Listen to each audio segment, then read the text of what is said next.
What's going on, guys? So again, I know I'm a little late to this. I was wanting to do a review, but other things got in the way of it. But I want to talk about Daredevil episode 5 and 6. So it's going to be kind of really quickly because again, I'm pretty sure everyone's seen the episode by now. But going into my thoughts into episode 5, episode 6. Episode 5 was kind of, I don't know, kind of just there for me. I enjoyed it, but I do feel like it was. I don't want to say not necessary, but necessary, because the entirety of the episode is focused on Matt Murdock going into a bank on St. Patrick's Day, and he runs into trying to get a loan from the bank, and he has to deal with Miss Marvel's father, and he's boasting up his daughter, he's boasting up Miss Marvel, and again, this I think was just for the Miss Marvel's fans. And then it was just really annoying because it's like, dude, I don't care about Miss Marvel, I really don't. I don't even want to hear about the character because again, the show didn't do well, the character has not done well in the comics, just let it go. But overall, the bank gets robbed by these ones, I'm assuming that's working underneath Fisk or one in Fisk organization, and they take everyone hostage.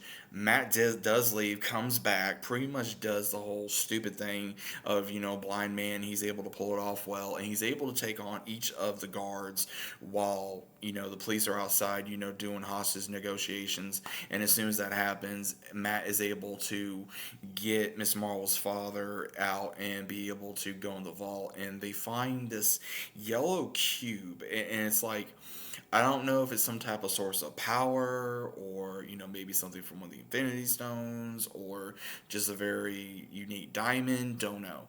So as soon as police comes in, Matt's able to take out one. He goes after the other because he disguised himself as an officer. He was able to leave. Matt is able to take him out, and then by the very end of it, the diamond is returned back to the bank, and Miss Marvel's dad finds it, and we see where I guess maybe he's figured out something about Matt. Don't know, but going in, but that's just pretty much the whole thing of episode 5.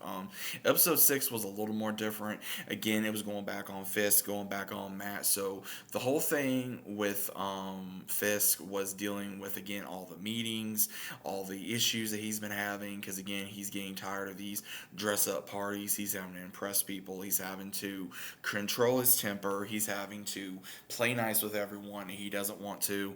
And as soon as he asks Vanessa to go with him, she does go with him. But she's also telling him that yes, you got to play nice with these people, but also remember who you are, type deal. Because I think this is going to kind of mesh them back together to be on the same team, because he is having to deal with not only the this as well, but he's also having to builds an anti-vigilante task force because of also what's going on with Muse, because Muse is taking people off the streets and he's building blood murals out of who he kidnaps and who he kills. And this gives Fist something to kind of um, I would say, to the point of he's like, yeah, I'm mayor and look what I did. I took down this crazy wacko killer, my task force type deal, and which he does get all these different ones. And he makes some big speech.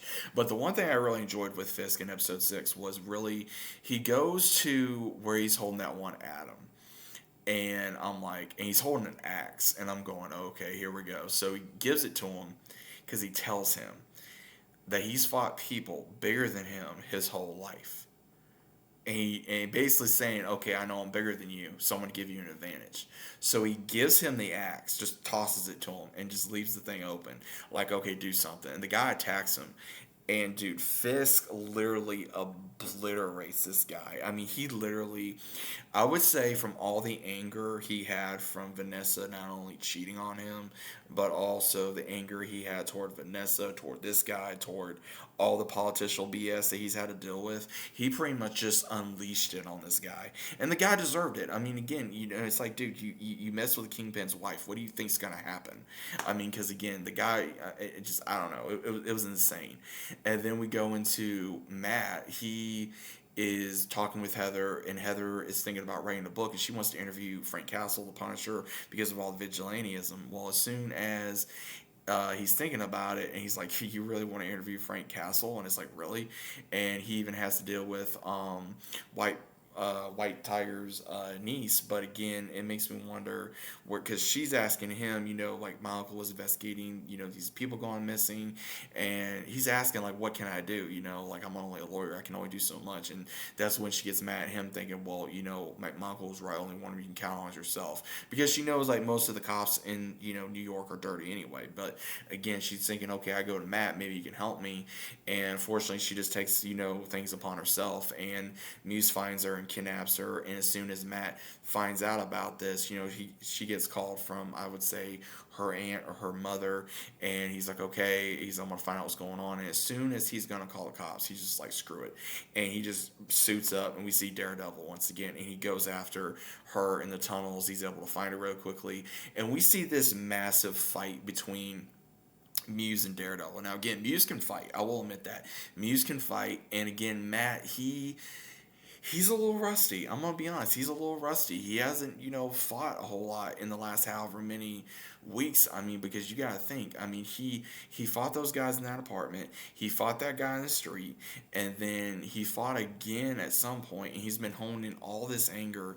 And I thought he was gonna kill this dude. I really did, because he's beating the living hell out of him. And then finally, when and this is going the same time when Fisk is beating up Aaron. So it's like, or Adam or whatever. And it's like, okay, what exactly is going to happen? Is he going to kill him, or what is he going to do? You know what I mean? Because we're wondering as an audience, what is he going to do? What exactly is Fisk, not Fisk, but what is Matt going to do? Because he's able to wrap around his sticks, because they're open up, and he's able to do, a bunch of different parkour, and he hangs Muse with this, dude. It's crazy. And I think he let him go, and then he goes to White Tiger's niece, and she's like, Daredevil. He's like, don't worry, I'm here. Now, correct me if I'm wrong, and hopefully you guys can correct me on this. Is there any point in the comics where, if I remember correctly, where there was a female White Tiger for a Marvel character? Correct me if I'm wrong. I may have to look that up, because the way it's kind of seemed like it's gonna go is White Tiger, the supposable maybe new White Tiger, gonna be the niece, just because they keep showing her so much.